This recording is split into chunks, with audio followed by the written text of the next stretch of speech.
You know what? Sometimes you run across some great people and you read their Facebook page and it makes you feel good and a lot of hope and a lot of positivity in the world. And our next guy does this fantastically. Let's bring in Michael Johnson. He's the director of Alumni Church Engagement at Trevecca. Sir, thank you for joining us. It's an honor.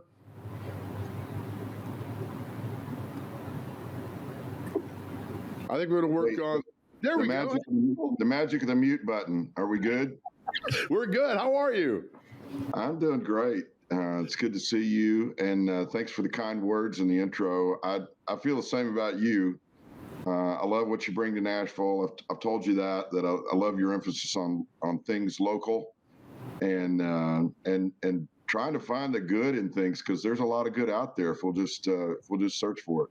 Amen. You know, I tell people all the time, if you want to look for bad, you'll find bad. If you look for good, you'll find good. And here's a great thing, Michael. It takes the same energy to do both. So why not just do the positive of that and have a lot of fun? I love the fact that we talk about Trevecca, and you work there, and you love Trevecca University, and it is a great place. How long have you been at Trevecca, first of all? Well, I came to college here from Jackson, Mississippi in 1978, graduated in 82, met my wife here. We went away for a year to Kansas, and then we moved back after our oldest son was born. I worked a couple of years at Commerce Union Bank. I'm sure you remember that name. And in 1985, I went to work at Trevecca for the first time in admissions, and then later in public information. Worked there 7 years. We moved to Oklahoma for 5 years. That's actually where I was born and raised. But we came back in 1997, and I worked in student development for 12 years and moved over to work in the president's office and in external relations in 2009, and actually have a new title now. Probably should have updated that on my notes, but I'm aide to the president for special projects and still work as engagement officer for church partnerships on behalf of the university. And I'm in my 32nd year of employment at Trevecca overall. I got to think, you know, it's funny, Mike, because I worked next door at Channel 2 for 15 years, and to see the growth of that university in the 15 years I was there was unbelievable. And I left there in 2011, but since then, oh goodness, I mean, this university has exploded. And I will tell you right now, Michael, I've got more friends that have graduated from Trevecca than I do other schools around the state, and that includes University of Tennessee. Well, thank you for that. It has been amazing to see, at least, you know, in terms of percentage, the growth at Trevecca has been almost exponential over the last several years. A total enrollment of roughly 4,000 students. We've added across the years master's and doctoral degrees.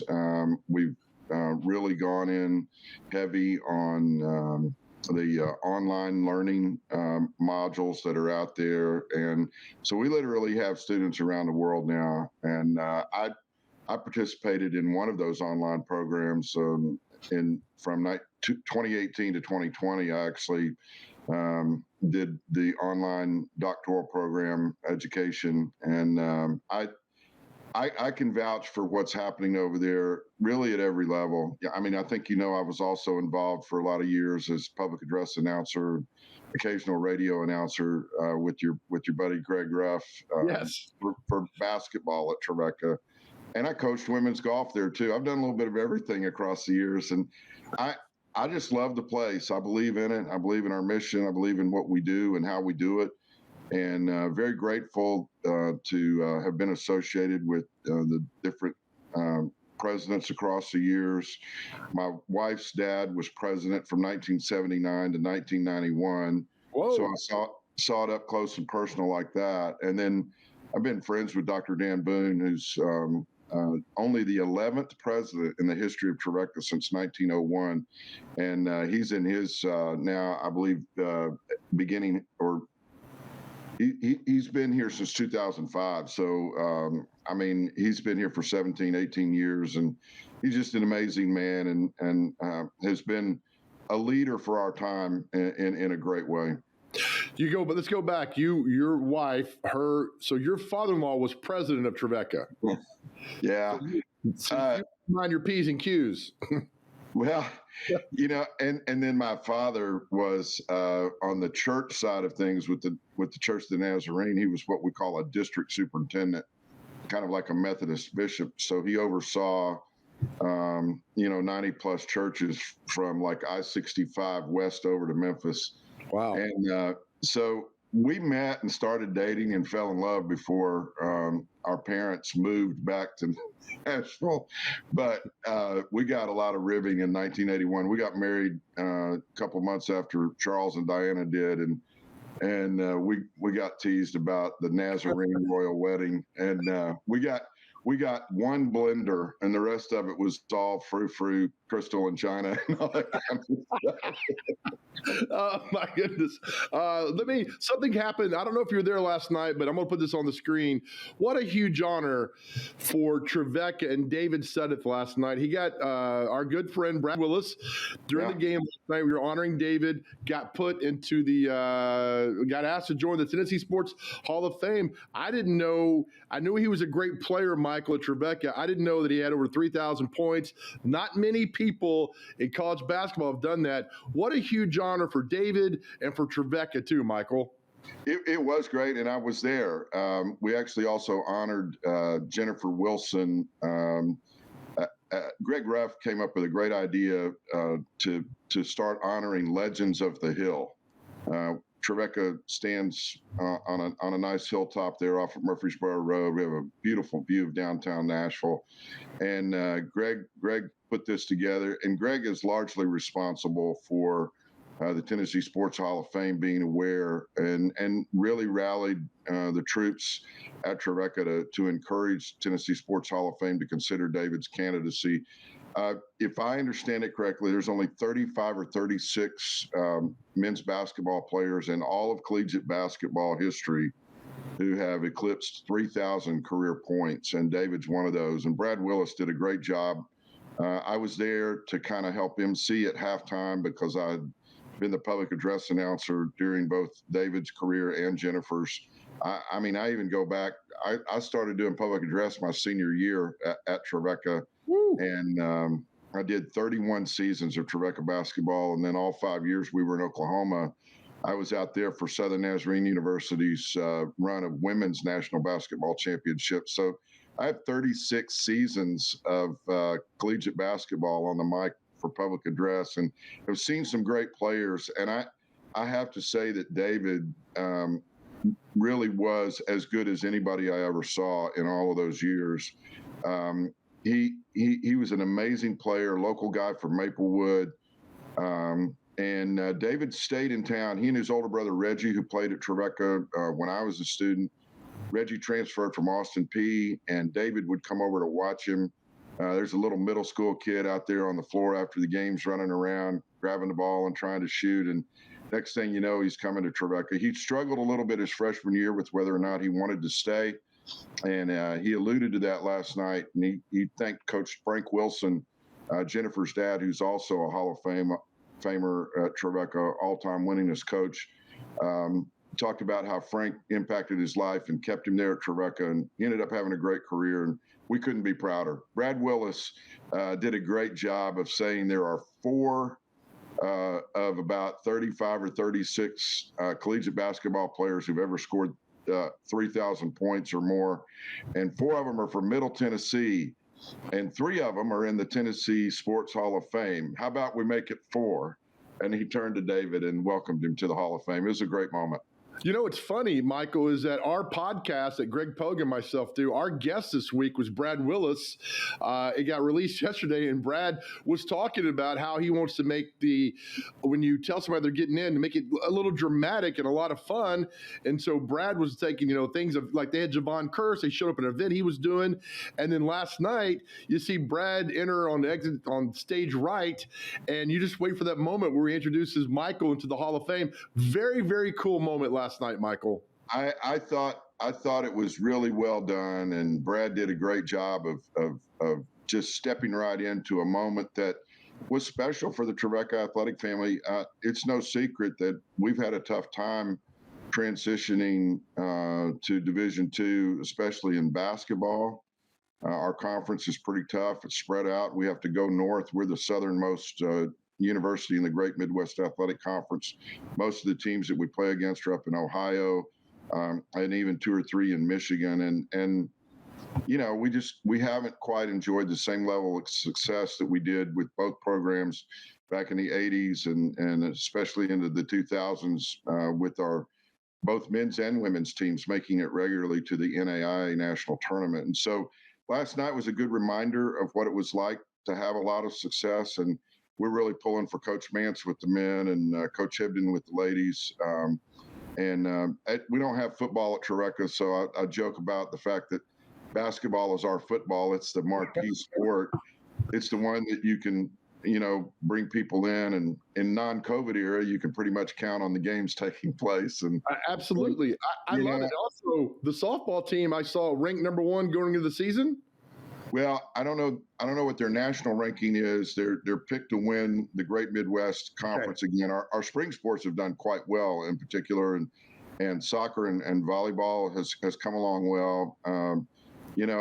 Baseball team made it to the NCAA Division II World Series last year. Coach Jay Sane has got it rolling over there. Baseball's ranked number 6 in the preseason poll nationally and picked to win the conference. So we're excited about spring getting here, and everybody loves warmer weather and green grass, and so we do pretty good on that front already, and I think basketball is going to catch up as well. And I love the fact that this little university over there off Murfreesboro Road is just making so many great inroads, quietly going about the business, Michael. And then, you talk about the spring sports and athletics and the graduates and the online program you guys have done. It's quite remarkable to see the growth of Trevecca over the years. It's pretty cool. We're very grateful. We have a new health sciences building that'll be opening up in a couple of months. We completely renovated the interior of our student center, making it more accommodating for the growing student population, especially with dining facilities. And we also have a new residence hall going up, a 5 or 6 story residence hall that is just going to be fabulous. We're one of the places that has a Nashville crane right now. So if you look over there atop the hill, you can see the crane. All right, so before we get at you, I got to bring it up. I've got a good idea what you do every Saturday night at 10:30. Would I be correct on this? Yeah, we've kidded about the fact that we did not faithfully watch Saturday Night Live in the last few years. We would check it out every now and then, but our youngest son, we called him Austin growing up. I guess you got to find a niche with a name that people will remember. So he's now a man using all 3 names, James Austin Johnson. I don't have time to tell you the whole story. It's pretty fabulous about how it came about. But yeah, Austin moved on January 1st of 2013 to Los Angeles. He had graduated from Trevecca in 2011, and he just said, "Dad, I got to go. This is what I want to do. I want to give it a whirl." He's done stand up, and he's a good actor. He's a tremendous writer, one of the most widely read young men you'll ever meet. He went for broke. It literally stayed broke for quite a while in LA. But he made it, and he made a name for himself. And in 2020, during the the early stages of the election season, LA was kind of locked down, and he started walking around the streets of LA with his iPhone. He had perfected Donald Trump's voice and mannerisms pretty well, but what he really did was perfect his stream of consciousness. And rather than try to make things overtly political, he did Donald Trump talking about things like Scooby-Doo and Star Wars and Weird Al Yankovic. Yes. And he went viral, and some people from Saturday Night Live saw it. Some of the former cast members started getting in touch with Lorne Michaels, and next thing you know, he's being invited to send in an audition tape and then appear at a showcase in LA, and then they brought him to New York in September, and he auditioned and did really well and got invited to be on the show, and there he was. In fact, Austin and Rebecca never even got to go back to LA. They had to depend on some friends to kind of send them some of their essentials. And then Austin's father-in-law and I, Danny Lane and I, just got back from LA. We ended up having to pack up the rest of the things in their apartment because they literally just had to move into a place in New York and never got to go back and finish things up in LA. But he's doing really well. He was on the Seth Meyers show late night on Monday night and had a great appearance. And so, yeah, it's kind of surreal, Joe, to see our son be recognized by people. We were up in New York awaiting the birth of their baby, Homer Crawford Johnson, on January the 4th. That's our 6th grandchild. We're really blessed. And anyway, you know, even up in New York, people are already starting to recognize him on the street and things like that. But he's still our kid, and he's still the guy that made us laugh here in our home growing up. And so it's kind of fun to see it transpire. What I love about this story, Michael, I'm so excited for the success of your son and you guys loving it. But the fact that he said, I got to go. I got to go to LA. I got to go. I love that. I mean, he took the step, made it happen. And I would be over the moon proud of that young man. I said, what are you going to do? You know, how long are you going to give it? And he said, I don't have a plan B. I'm just going, and we're going to go till it happens. And, you know, I mentioned my father-in-law, who was a lifelong educator himself. And he always had a dream that Austin would be, you know, maybe a high school English teacher somewhere. and on Seth Meyers the other night, he had a pretty good joke about, you know, that whole process that, you know, we're all a product of the environment we grow up in. And, right. And in Austin's case, I think sometimes because he was a little edgy with his comedy and his politics and whatnot, he tried to sort his way through how to feel all about the different things that were going on in the family dynamic. But Homer Adams, my father-in-law, passed away just shy of his 100th birthday at the end of May. And then my mom died on Wednesday before Thanksgiving. And so our family's been together a lot, and we're all scattered.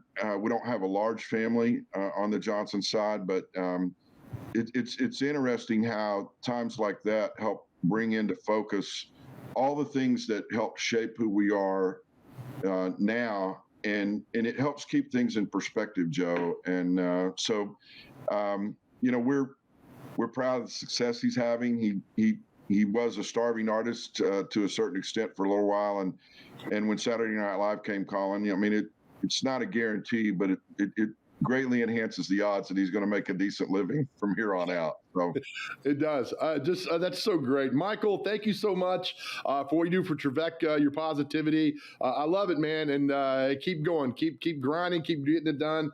And I appreciate your time this morning. It's so good to be with you. Thank you for what you do for Nashville through means like this, and to whomever your great intern is. He's been communicating with me some too. You know, I love what you guys are doing, and I hope more people find out about it. All right, Michael. Thank you, buddy. Have a good day. You too. All right, Michael Johnson, Trevecca University. What a story, man. That is so awesome. I tell you, you put out positivity in the world, you get it back, and that's a prime example right there.